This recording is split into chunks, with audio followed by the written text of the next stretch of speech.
Terus ini menyangkut juga karena masih ada waktu, menyangkut tentang keistimewaan sholawat ketika dibaca ketika ziarah kubur.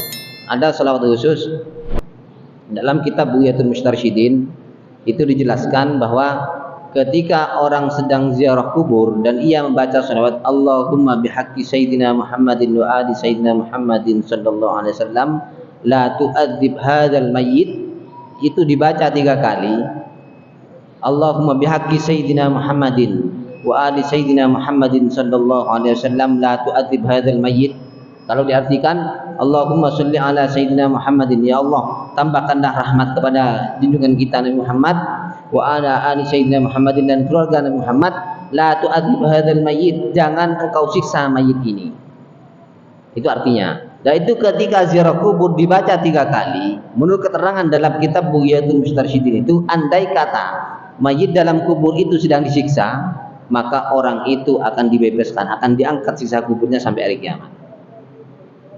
Maka ini luar biasa fadilahnya. Dalam kitab Bughyatul Mustarsyidin ketika ziarah itu dibaca 3 kali. Allahumma bihaqqi sayyidina Muhammadin wa ali sayyidina Muhammadin sallallahu alaihi wasallam la tu'adzib hadzal mayyit. Semoga engkau tidak menyiksa mayit ini. Itu dibaca 3 kali ketika ziarah kubur. Ya, menurut keterangan itu ketika seumpama mayit itu sedang disiksa, maka sejak itu siksanya akan diangkat oleh Allah sampai hari kiamat, akan dibebaskan dari siksa kubur. Itu ketika ziarah. Adapun ketika menguburkan, ini menjadi amal jariah kita. Ketika kita menguburkan mayit, kita ambil tanah dari kuburan itu, dari galian kuburan itu, dibacakan surah Al-Zilzalah, Inna anzalnahu fi lailatul qadar. Al-Qadar ya, surat Al-Qadar itu dibaca 7 kali, ditiupkan ke tanah itu, lalu masukkan ke kuburan dari mayit itu. Kalau bisa taruh ke kafannya, kalau nggak bisa masukkan ke dalam kubur. Itu juga di keterangan di kitab Bughyatul Mustarsyidin. Maka fadilah dari bacaan itu, mayit itu akan diselamatkan dari siksa kubur.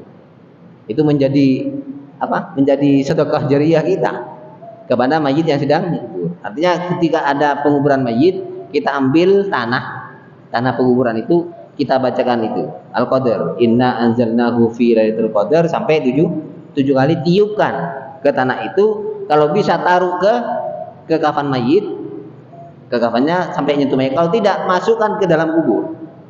Sebelum sampai selesai dapat separuh tanah itu, masukkan ke dalam kubur. Menurut keterangan di kitab Bughyatul Mustarsyidin itu, mayit itu akan dibebaskan dari siksa kubur. Itu luar biasa. Kalau sedang menguburkan apalagi orang tua kita, jangan lupa bacakan itu. Kalau kerabat kita, meskipun bukan kerabat, sebenarnya itu sangat luar biasa. Itu menjadi amal jariah kita. Ya, kalau ada kerabat sesama muslim, itu kalau ada ketika penguburan, ambil tanah itu, bacakan surat Al-Qadar, Inna anzalnahu fi lailatul qadar, 7 kali, tiupkan ke tanah itu, masukkan ke kuburan dari mayit tersebut.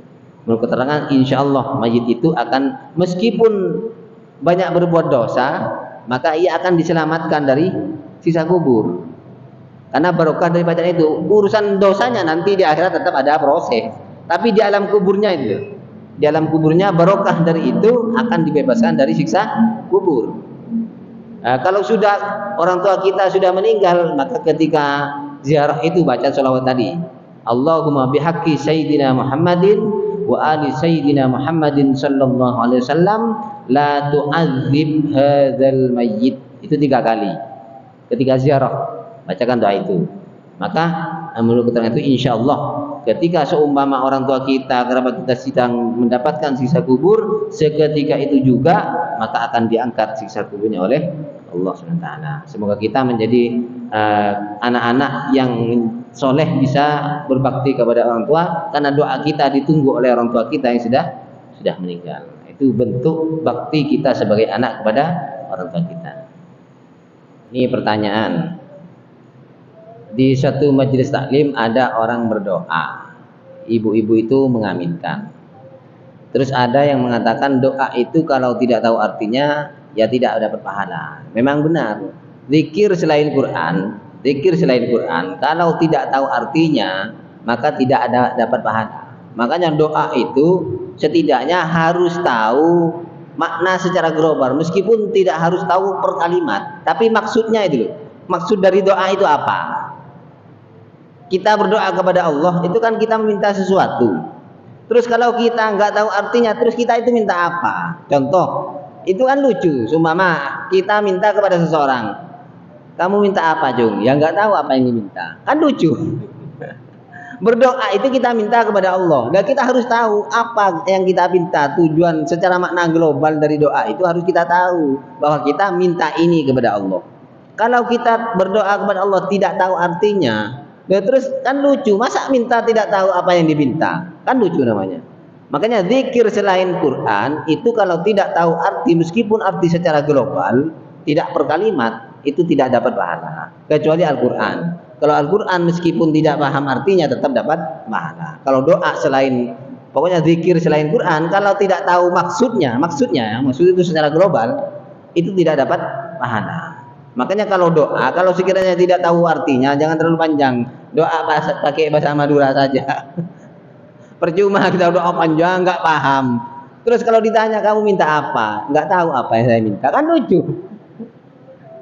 Lucu masa tementan nih loh. Tementan kalau tahu saya minta kan lucu nya menurut gitu. Jadi doa kita minta, maka kita harus tahu apa tujuan dari doa yang kita minta itu, apa maksudnya, apa yang kita minta kepada Allah. Kalau kita nggak paham, itu nggak dapat pahala. Nggak dapat pahala dari doa zikir yang kita baca, karena kita nggak tahu tujuannya. Minta apa kita kepada Allah? Masa orang minta nggak tahu apa yang diminta, kan lucu. Makanya setidaknya kita itu kalau berdoa tahu apa yang kita minta, tujuan, meskipun tidak per kalimat harus tahu. Itu kalau kita minta kepada Allah.